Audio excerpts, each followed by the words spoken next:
Hi అండి. అందరికీ నమస్కారం. Welcome to my channel. ఈ వీడియోలో ఏపీ ఉద్యోగ సంఘాలతో సీఎం భేటీ, తీపి కబురు, 5 శుభవార్తలు విడుదల. పూర్తి వివరాలు ఈ వీడియోలో తెలుసుకుందాము. వీడియో అయితే ఎక్కడే గాని స్కిప్ చేయకుండా ఎండ్ వరకు చూస్తే ఎండప్పుడే ఇన్ఫర్మేషన్ పూర్తిగా అర్థమవుతుంది. అలాగే వీడియో చూస్తున్న ప్రతి ఒక్కరూ లైక్ చేయండి ఫ్రెండ్స్. ఈ వీడియోని తోటి ఉద్యోగ, పెన్షన్ మిత్రులతో అయితే షేర్ చేయండి. కొత్తగా మన ఛానల్ చూస్తున్నవారు ఇంకా ఎవరైనా సబ్స్క్రైబ్ చేసుకోకపోతే వెంటనే మన ఛానల్‌ని అయితే సబ్స్క్రైబ్ చేసుకోండి. సబ్స్క్రైబ్ చేసుకోవడం వల్ల నేను చేసే వీడియోస్ అన్నీ మీ వరకు రీచ్ అవుతాయి. సో ఫ్రెండ్స్, ఇక విషయానికొచ్చినట్లయితే ఆంధ్రప్రదేశ్ ప్రభుత్వ ఉద్యోగులకు శుభవార్త. గౌరవనీయులైన ఆంధ్రప్రదేశ్ ముఖ్యమంత్రి శ్రీ నారా చంద్రబాబు నాయుడు గారు ఈ నెల ఆఖరున రాష్ట్రంలోని ఉద్యోగుల సంఘాల ప్రతినిధులతో సమావేశం కానున్నారు. ఈ సందర్భంగా ఉద్యోగులకు సంబంధించి 5 కీలక శుభవార్తలను ప్రకటించనున్నారు. ఈ నిర్ణయాలు ప్రభుత్వ ఉద్యోగుల సంక్షేమం, ఉద్యోగ భద్రత, వేతన పెంపు, పదోన్నతులు మరియు ఇతర ప్రయోజనాలకు సంబంధించి ఉండే అవకాశం అయితే ఉంది. రాష్ట్ర ఉద్యోగుల జీవితాలను మరింత మెరుగుపరిచేలాగా ఈ పలు నిర్ణయాలు తీసుకోవటం గౌరవ ముఖ్యమంత్రి గారి ముఖ్య ఉద్దేశంగా అయితే ఉంది. మరి ఆ 5 కీలక శుభవార్తలేంటో ఇప్పుడు తెలుసుకుందాము. ఇందులో మొదటిది డిఆర్ అరియర్స్ పేమెంట్. సో, మనకు యాక్చువల్‌గా 2019 జూలై నుంచి 2024 జనవరి వరకు మొత్తం దాదాపు 200 నెలల వరకు సంబంధించి మరియు డిఆర్ బకాయిలు పెండింగ్‌లో ఉన్నాయి. ప్రభుత్వం ఈ నెలాఖరున ఉద్యోగ సంఘాలతో చర్చించి వీటిని విడతల వారీగా చెల్లించేలాగైతే నిర్ణయం తీసుకోబోతోంది. సో, వీటి తాలూకా అరియర్స్ టేబుల్ ఇక్కడ స్క్రీన్ పైన అయితే చూడొచ్చు. ఏ నెలకు ఎన్ని అరియర్స్ రావాల్సి ఉంది అనేది.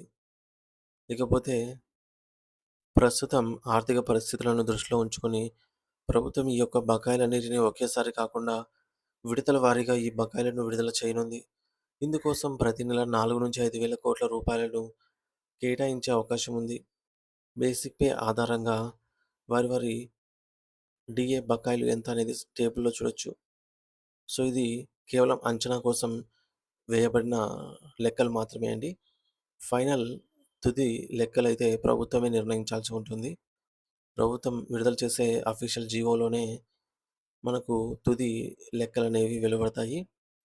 సో, ఉదాహరణకు 20,000 బేసిక్ పే ఉన్నట్లయితే 1,50,000 వరకు డిఏ, డిఆర్ అరియర్స్ రూపంలో వారి బేసిక్ పేని బట్టి ఉద్యోగులకు కానీ, పెన్షనర్స్ కానీ రావాల్సి ఉంటుంది. సో, అదేవిధంగా రిమైనింగ్ అన్నీ కూడా చూడొచ్చు. 30,000 బేసిక్ పే వారికి 2,30,000, 40,000 బేసిక్ పే వారికి 3,88,000, 50,000 బేసిక్ పే వారికి 3,85,000, 60,000 బేసిక్ పే వారికి 4,63,000, 70,000 బేసిక్ పే వారికి 5,40,000, 80,000 బేసిక్ పే వారికి 6,17,000, 90,000 బేసిక్ పే వారికి 6,94,000, రూ. 1,00,000 బేసిక్ పే వారికి 7,71,000. ఈ విధంగా వారి బేసిక్ పేను వారి క్యాడర్‌ను బట్టి రావాల్సిన డిఏ అరియర్ అమౌంటు లక్షల్లోనే ఉంటుంది. అయితే ఇది కేవలం అంచనాగా తెలిపిన అరియర్స్ అమౌంట్ మాత్రమే అండి. వాస్తవ లెక్కలు వేరుగా ఉండొచ్చు. ఎందుకంటే వీటిలో కొన్నిటిని కరోనా సాకుతో మాఫీ చేశారు. కొన్ని డిఏలను పీఎస్సీలో విలీనం చేశారు. సో, ఈ విధంగా చూసుకోవచ్చు. సో, ప్రభుత్వం ఇవన్నీ ఒకేసారి చెల్లించడం కాకుండా తక్కువ మొత్తాల్లో విడతల వారీగా అయితే చెల్లించనుంది. ఉద్యోగ సంఘాలతో చర్చించి తుది షెడ్యూల్ ప్రకటించనుంది. 2024 మరియు 25 సంవత్సరాల్లో, అలాగే 26 సంవత్సరాల్లో కొత్తగా 5 డీఏలు రావాల్సి ఉంది. సో, మరి పెండింగ్‌లో ఉన్న 5 డీఏలను కూడా ప్రభుత్వము ఎన్నికల ప్రచారంలో ఇచ్చిన హామీ మేరకు వీటన్నిటిని క్లియర్ చేయాలనైతే ప్రణాళికలు సిద్ధం చేస్తోంది. డిఏ, డిఆర్ బకాయిల చెల్లింపులకు సంబంధించి ఇది ఫ్రెండ్స్. ఇప్పుడు 12వ పీఆర్సీ అప్డేట్స్. ఏపీ ఉద్యోగ పెన్షనర్లకు 12వ పీఆర్సీపై తాజా సమాచారము. సో, ఈ నెలాఖరున ఉద్యోగ సంఘాలతో ముఖ్యమంత్రి గారు చర్చించనున్నారు. ఈ మేరకు చంద్రబాబు నాయుడు గారు భేటీ కానున్నారు. సో, 12వ పీఆర్సీకి సంబంధించి గతంలో జీవోఎంఎస్ నంబర్ 68ను గత ప్రభుత్వం విడుదల చేసింది. దాని తాలూకా కమిషన్ చైర్మన్ రాజీనామా చేయడము, తర్వాత కొత్త పీఆర్సీ కమిషన్ ఏర్పాటు చేయకపోవడము ఇంకా కొనసాగుతూనే ఉంది. సో, పీఆర్సీ వల్ల చాలా ఉపయోగాలుంటాయి. సో, పీఆర్సీ అనేది ఉద్యోగులకు, పెన్షనర్లకు హక్కుగా రావాల్సినవి. ప్రతి 5 సంవత్సరాలకోసారి పీఆర్సీని అప్డేట్ చేయాల్సి ఉంటుంది రాష్ట్ర ప్రభుత్వము. సో, పీఆర్సీ చేశారంటే ఆర్థిక మరియు ఆర్థికేతర అంశాలన్నీ కూడా ఈ మేరకు అప్డేట్ అవుతాయన్నమాట. అంటే ఉదాహరణకు కొత్త బేసిక్ పే ఆధారంగా ఇంక్రిమెంట్స్ పెరుగుతాయి. అలాగే అడిషనల్ క్వాంటమ్ ఆఫ్ పెన్షన్‌ను మళ్ళీ తిరిగి పునరుద్ధరించాలనే డిమాండ్ ఉంది. అలాగే డీఏల రేటు కొత్త బేసిక్ పే ఆధారంగా లెక్కించబడుతుంది. ఇవన్నీ గూడా ఖచ్చితంగా బెనిఫిట్ అయితే ఉంటుంది అని చెప్పవచ్చు. ఇక మూడో అప్డేటు ఐఆర్ అప్డేటు. సో, ఇది ఎన్నికల మేనిఫెస్టో అండి. కూటమి ప్రభుత్వం విడుదల చేసినటువంటి ఎన్నికల మేనిఫెస్టో. ఇందులో ప్రభుత్వ ఉద్యోగులకు కూటమి ప్రభుత్వం వచ్చిన వెంటనే ఐఆర్ ప్రకటిస్తామని క్లియర్‌గా తెలియజేయడం జరిగింది. సో, కూటమి ప్రభుత్వమే అధికారంలోకి వచ్చింది కాబట్టి, అధికారంలోకి వచ్చి 2 ఏళ్ళు పూర్తయింది కాబట్టి, మధ్యంతర వృత్తి ప్రకటించాలి. ఉద్యోగులు, పెన్షనర్లు 30% తగ్గకుండా ఐఆర్ అయితే కోరుతున్నారు. సో, 30% బేసిక్ పే ఉన్నట్లయితే సారీ ఫ్రెండ్స్, 30% ఐఆర్ గనుక ప్రకటించినట్లయితే, వారి బేసిక్ పేకి అనుగుణంగా రావాల్సిన ఐఆర్ మొత్తం ఎంత అనేది టేబుల్‌లో చెక్ చేయొచ్చు.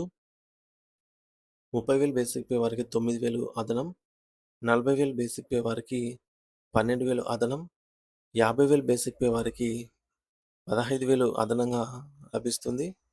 60,000 బేసిక్ పే వారికి 18,000, 70,000 బేసిక్ పే వారికి 21,000, 80,000 బేసిక్ పే వారికి 24,000, 90,000 బేసిక్ పే వారికి 27,000, రూ.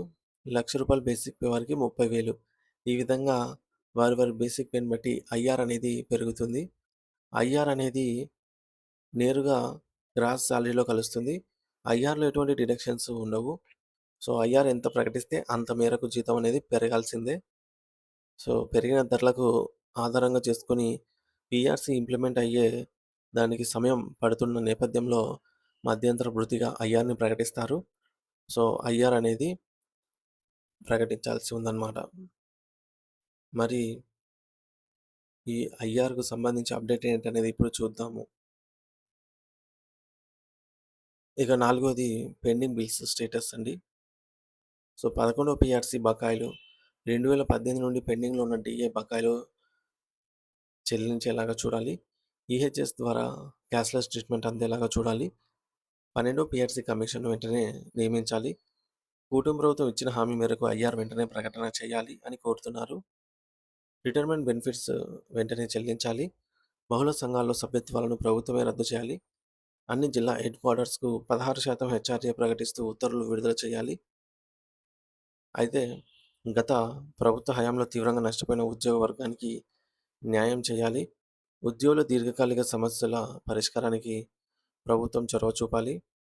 11వ రివర్స్ పీఆర్సీ ద్వారా గతంలో సంపాదించుకున్న రాయితీలు కూడా కోల్పోయామని ఉద్యోగులు కోరుకున్న కూటమి ప్రభుత్వం అధికారంలోకి వచ్చినందున ఉద్యోగ వర్గమంతా ఎన్నో ఆశలు ప్రభుత్వంపై పెట్టుకున్నారని, ఉద్యోగుల ఆశలకు అనుగుణంగా దీర్ఘకాలంగా పరిష్కారం కాని ఆర్థికేతర సమస్యల పరిష్కారానికి ప్రభుత్వం వెంటనే ప్రత్యేక చొరవ తీసుకొని సమస్యలు పరిష్కరించే దిశగా చర్యలు తీసుకోవాలని అయితే కోరుతున్నారు. సో, అలాగే పెన్షనర్ల సమస్యలు 2014-19 కాలంలో గత తెలుగుదేశ ప్రభుత్వ హయాంలో సాధించుకున్న అడిషనల్ క్వాంటమ్ ఆఫ్ పెన్షన్‌ను వైసీపీ ప్రభుత్వం 11వ పీఆర్సీ ద్వారా తగ్గించినందుకు మళ్ళీ ఈ కూటమి ప్రభుత్వం అధికారంలోకి వచ్చినందున తిరిగి పాత స్లాబులను పునరుద్ధరించాలని, వృద్ధులను ఆదుకోవాలని, న్యాయం చేయాలని కోరుతున్నారు.